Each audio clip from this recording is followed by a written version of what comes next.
because that is what this case is about. It is about the pursuit of justice for over 30 plus years and the examination of physical evidence that ultimately led to the identification of the sex offender that killed Lucille Holmgren. For nearly 2 decades, our crime lab, the Sacramento County DA's crime lab, worked extensively to examine, to study, and to meticulously find the evidence that was necessary in this case. Our crime lab, led by one of our criminalists, more recently Nikki Sewell, and overseen by our cold case unit and our assistant chief deputy, Amy Holliday, included looking at her autopsy kit, the bedding that she was found on, a body bag, the clothing that she wore, including a sweater, a blouse, and a skirt. It included looking at the pillowcase that was placed over her head when she was killed, as well as a sleeping bag, a comforter, and ultimately fingernail scrapings from her body. In that time frame, since 1988, clearly the science has gotten better, it's become more meticulous, and our ability to solve this case became a reality. Last year, at the end of the year, I ran into retired detective, Lieutenant, was he a lieutenant? Mm-hmm. Updegrove. And he told me about this case and that they had worked it extensively. And in going back to that, more work was done. And I give great credit to the Galt Police Department, our crime lab, and our cold case unit. And ultimately, through the examination of the fingernail scrapings that were collected from Mrs. Holmgren's body, the sex offender that was identified has now come to light as her killer. The fingernails were the key to solving this case. We come here today, in my opinion, for a number of reasons. There are perhaps some of you as reporters that were not even born in 1988. But we in public safety pursue justice no matter where it leads us, no matter how long it takes us. To put into perspective the 33 years, 11 months, and 24 days since her body was found, I remind you of some simple facts of what it was like in 1988 here in this country, in this state, in this community, in this city. In 1988, President Ronald Reagan was the president. George Bush was running against Michael Dukakis. A gallon of gasoline cost 91 cents. The price of a new house averaged $91,000. After an 8-year war, the Soviet Union had decided to withdraw its troops from Afghanistan. DNA, this concept of DNA, had just started to be talked about in the world of law enforcement. Never in California had it ever been introduced in 1988. There was no such thing as this thing we call the DNA data bank, which now has solved well over perhaps 80,000 crimes, almost 100,000 crimes. Here in Sacramento in 1988, that news that seemed to dominate, at least in the fall of 1988, was the arrest of a serial killer by the name of Dorothea Puente, who killed upwards of 9 elderly and mentally disabled men and buried them in her backyard. Here in Galt in 1988, the population was somewhere around a little less than 9,000. It encompassed somewhere between 2 to 5 square miles. It's a small community. The history of this city perhaps hasn't changed much. It's about faith and family and raising your children in a safe community. Much of it is about farming as well. And while all of these historical and factual events are important to recognize, we are here today because of one person and her family, and that is Lucille Holmgren. As the chief mentioned, she was 79 years old. sexually assaulted, strangled to death, and stabbed to death in her own home, the home she had owned for 25 years. Her husband had just died a few months previous. She had 2 children, 2 grown children, 2 sons. She lived a modest life, by all accounts. Her church and her faith was important to her, and her friendships with those people that went with her was critical in this case because they sadly were the ones that found her. The last time her son and daughter-in-law saw her alive was on Mother's Day before this happened. So for those of us in this business, why we are here today, whether he's alive or dead, is because we cannot ignore the human toll that violent crime takes upon families and entire communities. It changes the way people raise their children, the jobs they choose, the way they look at people in the grocery store. In this case, law enforcement spent decades looking at different potential suspects. Until that DNA hit came in, the clouds of suspicion remained over those potential suspects. But with that DNA came the lifting of those clouds against people who had never committed this crime. I say this because it's important that we acknowledge that even though it's been 33 years, 11 months and 24 days, which accounts, by the way, of 12,412 days, this woman's family has lived with that for every single day. Their lives have been changed, the way they look at the world, the way they stand in the grocery store, and maybe that's the guy that broke in and killed my mom. That's what they think about.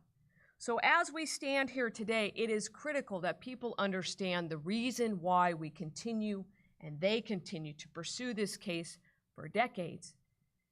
Because Lucille Holmgren was a mother, she was a wife, she was a 79-year-old woman who lived her life with dignity and respect only to have it taken away by a sex offender who killed her and strangled her and sexually assaulted her.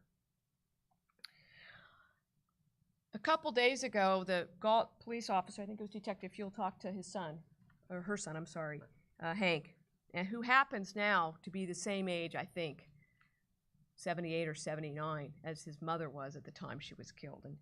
And his quote to Detective Fuel was, "I'm glad to know the case was solved. I wish the man was still alive to face the consequences. I wish my older brother was still alive to hear the news. Thank you to the Galt Police Department and the Sacramento County Crime Lab for solving my mother's case." I too wish this person was still alive so we could prosecute him and put him in prison. But sometimes justice doesn't lead us that way. But what it does for us here today, it may not be ultimately justice for this family because he's not been arrested and because he's deceased. But for those of us in this business, it is some sense of answers. It'll never be closure, but it is answers. What this case should teach us is not just the value of human life, but the value of passion and persistence, the value of DNA in finding the truth no matter where it leads us. And ultimately, to go back to that quote at the beginning, it was the silent witness that revealed itself in this case. And the person that revealed it for us, that truth, is Lucille herself, because it was the evidence taken from her body that told us who killed her. With that, I will say this. In this world, we often look for needles in haystacks. I've said that before. This was that needle, those fingernail scrapings that ultimately identified the man who sexually assaulted, strangled, and killed this poor woman. Thank you. Thank you. So a couple things. You may be asking for a photograph of our suspect, Mr. Bramble, and we will put that up on our social media. Our social media and PIL coordinator, Corporal Hansen's in the back of the room, and so you can contact her directly should you need additional information related to that. And with that, I would open it up for any questions. Is there a possibility that this person... I'm sorry, there is going to be a microphone that is going to be passed. I apologize. We are live streaming. Okay. Yes. With KCRA, Lizzie, I'm just wondering, is there a possibility, are you looking into whether this suspect may be connected in other cases now with this new DNA evidence? And what can you tell us about that prior case, how much time he served? Related to other cases that he may be involved in, we are canvassing local jurisdictions to see if there are any common cold cases out there that we can look into, not only here in our community, but in the region. The second issue, that 1992 case, is a San Joaquin County case that's archived, and we're still working to pull that case information to find out the specifics of that case. But it was a attempt sexual assault that occurred in San Joaquin County, and that's the only details I have about that. Was he incarcerated at the time of his death, and do you guys know a possible motive why he targeted her specifically? So we do not have any information as to a motive. He was not on our radar as a potential suspect, and he was not incarcerated.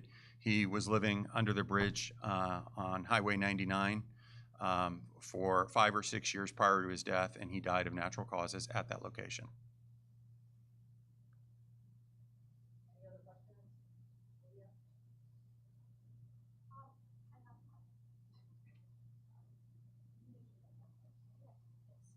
Hi, it's Alejandra Quesada with Telemundo.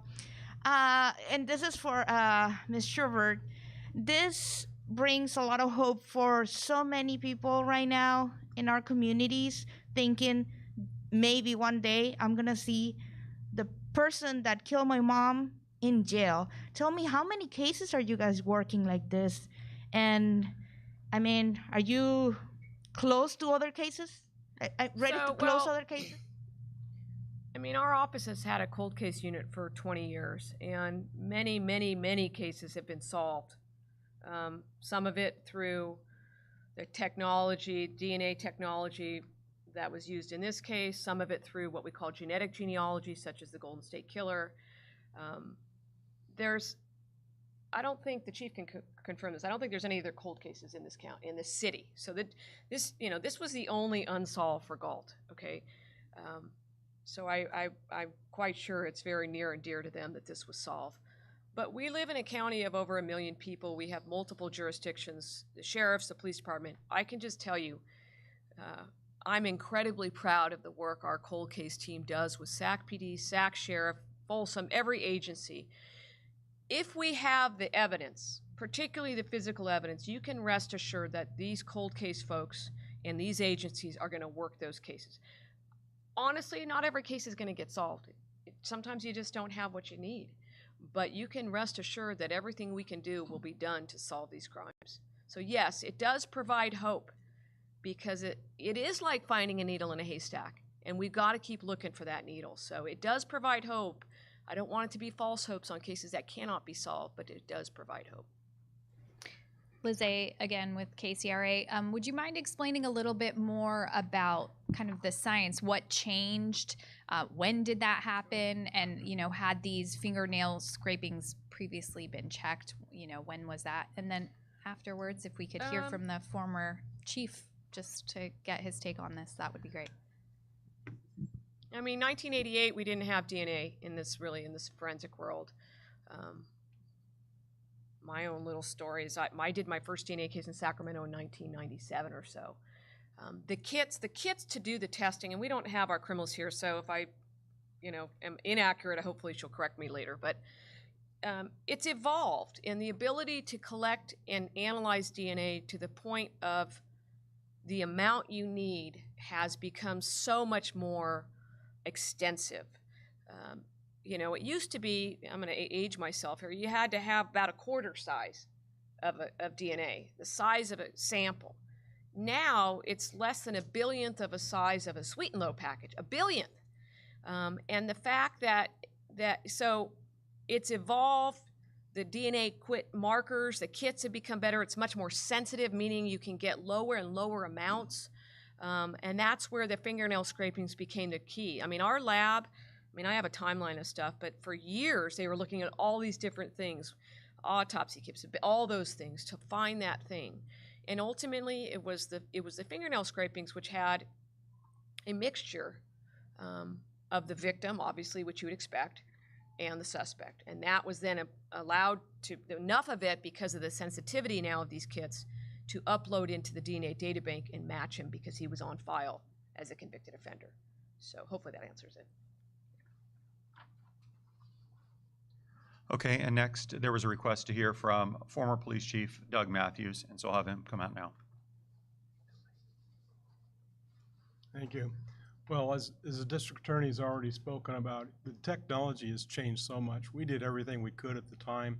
It's one of those cases that we had, DNA was just on the horizon, and the evidence that we had was sent in several times between the actual incident and this last cold case, the solving of the case. We're just satisfied that it's completed. We can put it to bed and not keep it in the back of our mind that, you know, there's one that we still have to work on. Thank you, and I would say that in closing, I think all law enforcement, whether it's our partners with the district attorney's office or Department of Justice or each individual local agency, never forgets about their cold cases and always works hard to make sure that we can get some resolution to that. And this is a prime example under the leadership of our current district attorney. And so on a personal level, I do thank you for your efforts and your team. It's a fabulous organization, and so it's been very helpful. With that, are there any last questions? Not hearing any. Thank you, everybody, for coming today.